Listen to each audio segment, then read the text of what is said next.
আসসালামু আলাইকুম দর্শক শ্রোতা। ঝড়ের আগাম খবর দিল আবহাওয়া অফিস। দেখুন বিস্তারিত। দেশের 7 অঞ্চলের উপর দিয়ে সর্বোচ্চ 60 কিলোমিটার বেগে ঝড়ের পূর্বাভাস দিয়েছে আবহাওয়া অধিদপ্তর। এসব এলাকার নদীবন্দরগুলোকে 1 নম্বর সতর্ক সংকেত দেখাতে বলা হয়েছে।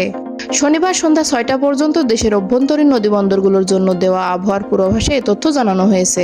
প্রিয় দর্শক, আমার এই ভিডিওটি যদি আপনার ভালো লেগে থাকে তাহলে লাইক, কমেন্ট ও শেয়ার করতে ভুলবেন না। আর সবার আগে এমন সব গুরুত্বপূর্ণ ভিডিও পেতে চাইলে আমার চ্যানেলটি অবশ্যই সাবস্ক্রাইব করে বেল আইকনটি বাজিয়ে রাখুন। ধন্যবাদ। আবহাওয়াবিদ মোহাম্মদ ওমর ফারুক স্বাক্ষরিত বিজ্ঞপ্তিতে বলা হয়, ময়মনসিংহ, কুমিল্লা, বরিশাল, নোয়াখালী, চট্টগ্রাম, কক্সবাজার এবং সিলেট অঞ্চলের উপর দিয়ে পশ্চিম অথবা উত্তর পশ্চিম দিক থেকে ঘন্টায় 45 থেকে 60 কিলোমিটার বেগে বৃষ্টি অথবা বজ্রসহ বৃষ্টি হতে পারে। এসব এলাকার নদীবন্দরগুলোকে 1 নম্বর সতর্ক সংকেত দেখাতে বলা হয়েছে। অপর এক বিজ্ঞপ্তিতে বলা হয়, পশ্চিমা লঘুচাপের বাড়তি অংশ পশ্চিমবঙ্গ থেকে বাংলাদেশের দক্ষিণ পশ্চিমাঞ্চল হয়ে উত্তর পূর্ব বঙ্গোপসাগর পর্যন্ত বিস্তৃত রয়েছে।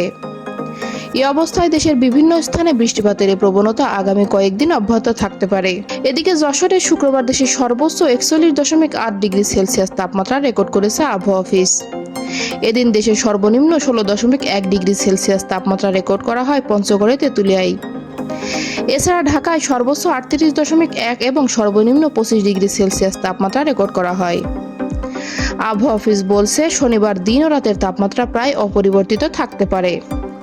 রোববার দিনের তাপমাত্রা সামান্য বাড়তে পারে, তবে এদিন রাত ও পরের দিন সোমবার দিনের তাপমাত্রা 1 থেকে 2 ডিগ্রি সেলসিয়াস কমতে পারে। আর বর্ধিত 5 দিনের আবহাওয়ার অবস্থায় বলা হয়েছে, সারা দেশে বৃষ্টি অথবা বজ্রসহ বৃষ্টিপাতের প্রবণতা অব্যাহত থাকতে পারে। এ সময় দিনের তাপমাত্রা আরও কমতে পারে।